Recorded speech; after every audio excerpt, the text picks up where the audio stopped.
Hey everyone, welcome back to MLOps. In this video, we'll be discussing how to perform data and model versioning using DVC. In the previous videos, we have discussed about setting up DVC and how you can version data.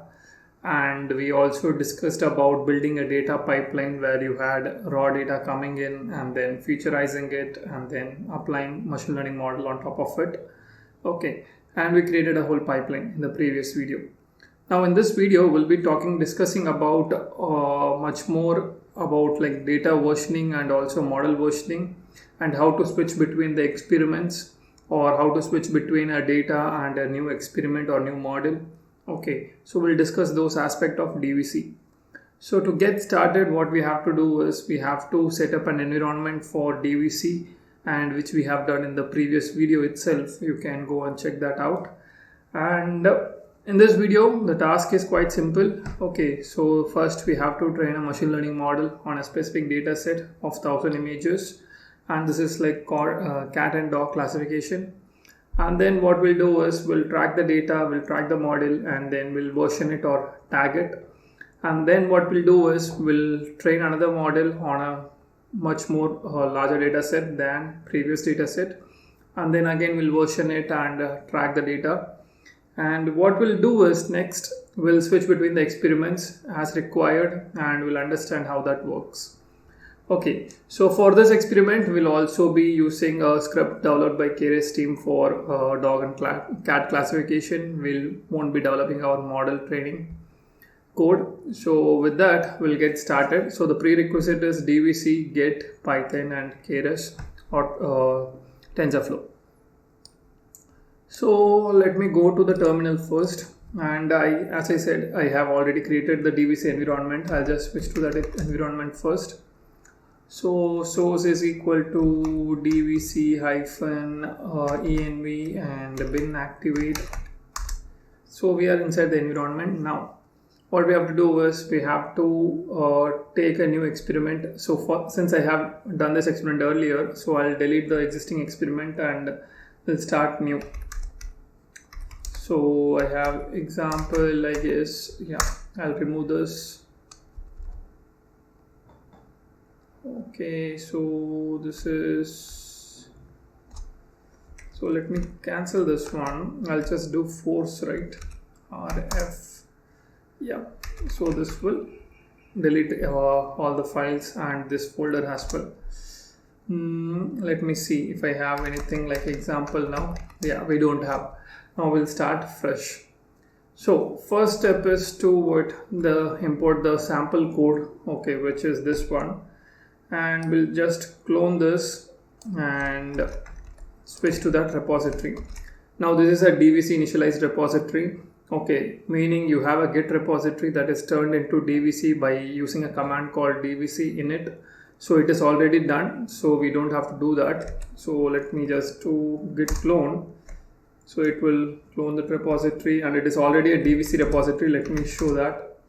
So it contains, let me go to this here and let me clear this one and ls-a. You will see, yeah, this is a DVC repository. Okay. So next is we switch to that specific repository as well. Now the next step is since we want to run the machine learning model, we have certain dependency that we have to install. Now I have executed this one already, so let me just try it again here. So we have this, yeah, if you see here, we have this requirements.txt. So we have to do this pip install -r requirements.txt. I have already installed all the packages, so it won't take much time. Okay, so it's already done. Let me clear it up. Now we have set up DVC repository and we have installed the packages that are required to train the model, and we have the code for training here. If you see here, we have train.py.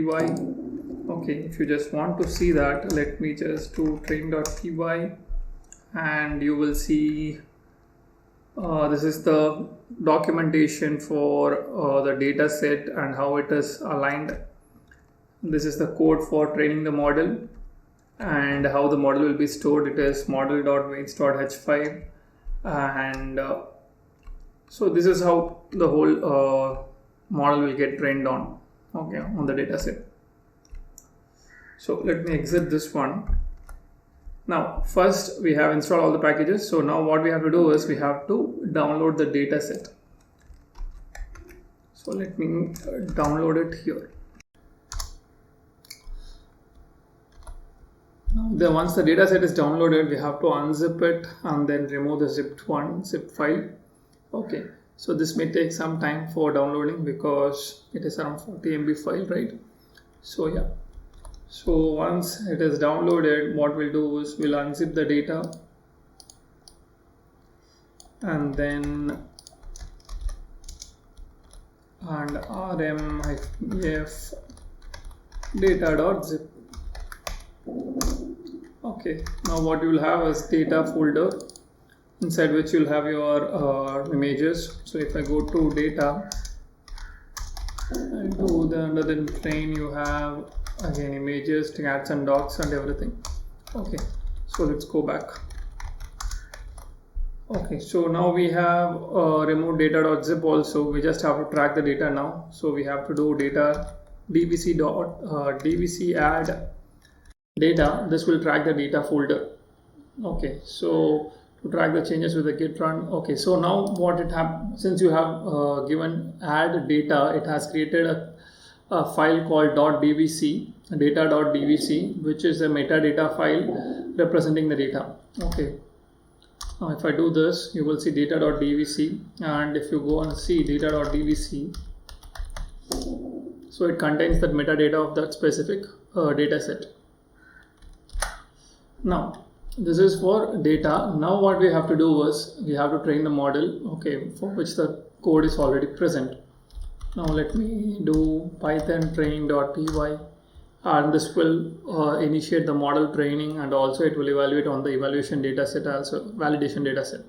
Okay, so first it will look for if it has the CUDA drivers or not. If it has the GPU, it will use the GPU, otherwise it will switch to the CPU and train the model. So let's wait for a few seconds. This will take maybe a couple of minutes probably. Okay, so while that is happening, let us switch to the next set of commands. We'll talk about what is the next set of commands.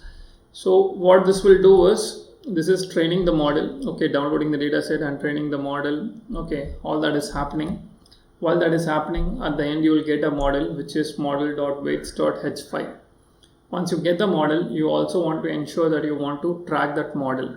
Okay, so basically what will happen is, whatever artifact that is getting created, you want to ensure you can do add command on top of that, such that you can keep track of it. Now there are certain other commands that you can use where you don't have to manually keep on doing this one, add and add. Okay, don't want to keep doing add command on top of your artifact. You can do something called as stage add, which I showed you in the previous video when we created a data pipeline. Okay, that will keep track of everything, whatever the experience that you are running, it will keep track of all the artifacts that is getting generated in and out. So, and when we so here what we see, right, if you next, what is that DVC does not commit the data / model weights. So we don't want to store the data in Git, because the data set can be very huge in size, even the model could be huge. So we don't want to store that into Git. So what we do is, instead we do store them into .dvc/cache, such that, okay, there is a reference being made to that specific file or data, okay, or model file or a data using that cache. Okay, so in this case we created data.dvc and models weights.h5.dvc, which contain the file hashes that point to the cached data. When I say cached data, it means the data set and also the model file. Okay, so whenever you do add model.weights.h5, it will again create a .dvc file for the model as well. So yeah, now what we have done is we have trained the model, and we have seen what is the accuracy loss and validation accuracy and validation loss. Okay, now next step is to let me just show here. Let me clear this one first and show. So that is this model. Okay, now what we want to do is we want to track this model. So what we do is model.weights dot h5 dot, just do this. Okay, it will create a .dvc file for this. So you will see .dvc file for the model. Okay, now if I go and do nano model, okay, .dvc, it will contain the information about that specific model also, the hash for that specific model. Now, I also wanted to show what is the .dvc, that is cache, right? And where it is getting stored files. So this is where the files are getting stored, okay, the model files and everything. So let me go back. No, we don't want to see this one. Now, where are we? We are here. Okay, so we talked about what is happening, right? We are not like trying to pass the data and the model file to the Git. We want to create a .dvc file, and we pass that .dvc file to the Git such that we can keep track of our model and the data. Okay, so basically that's what we are doing here. Okay, git add, and let me copy all the 3 commands. We'll explain what each does. Not sure, yeah.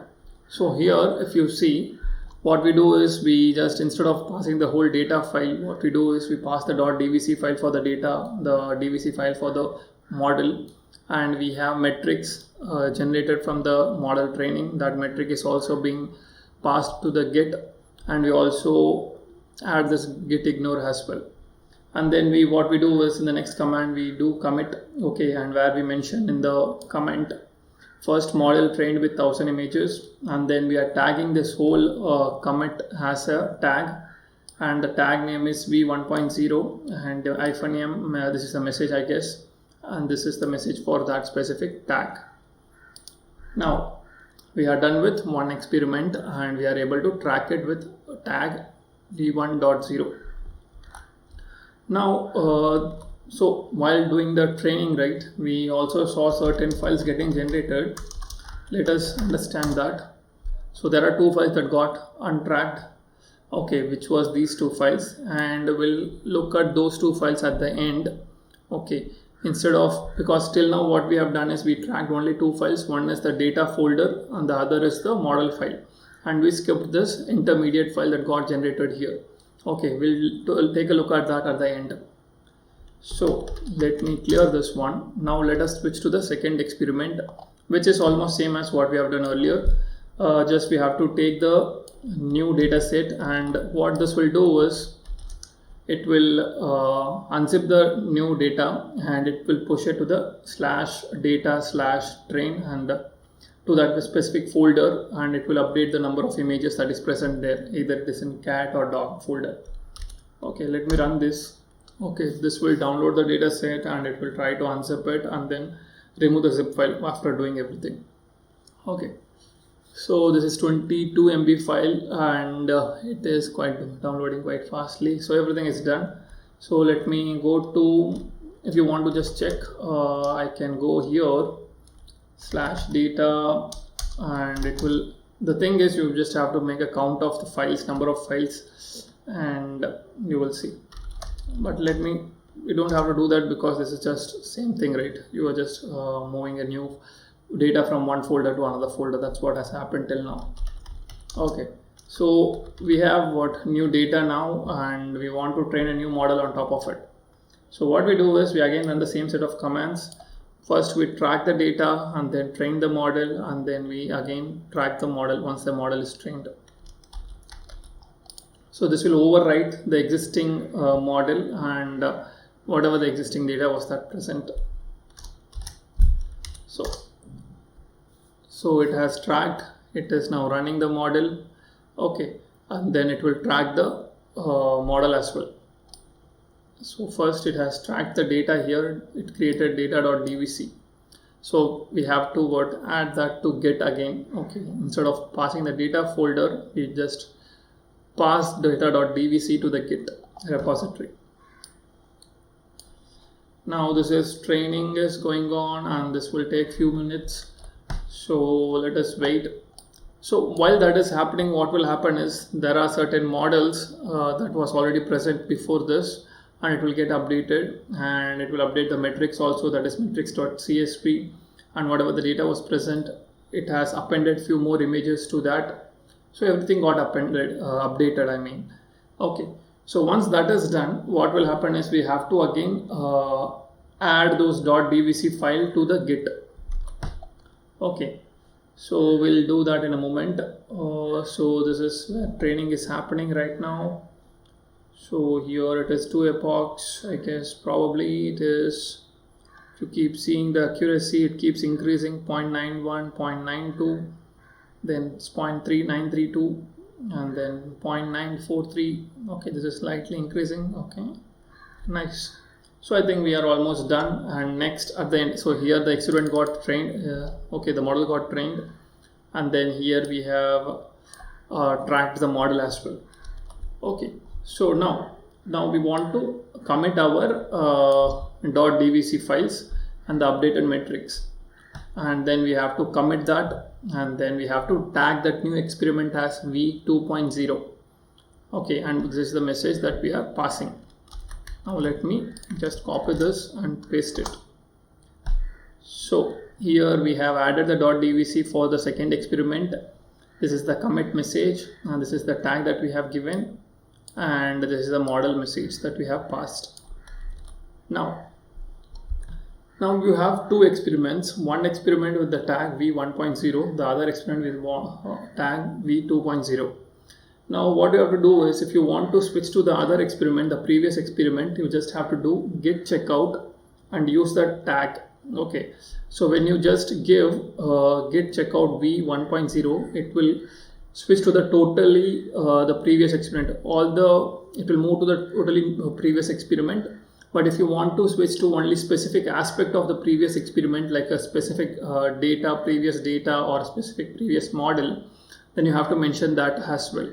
Okay, so first let us switch to the full workspace checkout. So what we'll do is git checkout v1.0 and dvc checkout. Okay, so here we are doing that. Now it is switched to the previous experiment. Okay, and so it is showing all those messages, right, how it has switched. So here if you see, this is the first model, and it is trained with 1000 images. Okay, and the head is now what, D3. This is the hash for that specific git commit we have done. Okay, now so if you see, these commands will restore the workspace to the first snapshot. So whatever the first experiment we did, it totally moved to that one. Okay, even the data file, the model file, the metric file, and everything. Now if you want to switch to the only data part of the previous experiment, then what you have to do is, instead of giving v1.0 alone, we have to pass the data also, data.dvc, and also checkout. When you're doing checkout with dvc, you also have to pass the data.dvc again. Now let me go back. Okay, I just want to switch to this specific data.dvc. Okay, now if I just do git status, so it is switched to v1.0, and there are, like, it is switched to the data aspect alone for now. Now what we have to do, right? So this is where we switched between the experiments, and if you want to retrain the model, you can do anything you want to do, right? Those things can be done by what we have done the previous step, that you can do it. But now we want to talk about automating the capturing of all the files that is being created or getting generated while you are training the model. Okay, so previously we have given dvc add followed by the data folder, dvc add followed by the model file. Okay, now what we want to do is, we don't want to capture like this manually each file. We want to track the whole experiment. So what we have to do is, we can use something called as dvc stage add. Okay, what that will do is, it will keep track of all the files going in and out, and keep track of each of those files. So now let us go back to what our first master branch. Okay, so let me clear this. So checkout master. Okay, now we do dvc checkout, and we remove the model file. Okay, we don't want to keep any files that is like getting created right while you're running the model training job. So we are removing that. Now if I just do ls, so it is removed, so it is removing from the DVC aspect, right? Okay, now what we'll do is we'll whatever we have done till now, okay, we have given data DVC add data, we have given Python train.py, and then we have given DVC add model file. Okay, so we'll do all that in one command, okay, which is this one, DVC stage add. So if you see here, this stage is called as training stage. Okay, -n represents the name of the stage, -d represents the file path of the training, this is the data, and this is the output file that will get generated, which is the model file. And then we also have this in between, whatever we get in numpy file, and this is feature validation file, and then we have metrics file here. And the final command that we want to run is Python train.py. Okay, so when you run this experiment in the back end, it will create something called as dvc.yaml. Okay, so if you see here, we have dvc.yaml, and if you go and see what is present inside dvc.yaml, it will contain all the commands exactly, okay, what it has to run, and what are the dependencies, and what are the output files that will get generated, and what is the metric file, okay, if you want to cache or not. Now when you do dvc rep row, okay, it is in a sense it will run this YAML, okay, and it will run that training job. Okay, so you will see that it is getting trained now, the model again.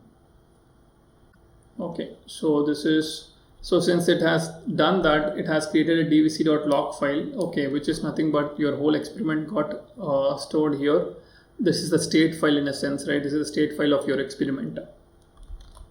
Okay, so yeah, if you want to look at that file, yeah, we can do something like dvc.log, and you will see exactly what has happened. Okay, the command that got trained the model, and what was the hash for each, for the data and train, and then what was the hash for the files that got generated in between.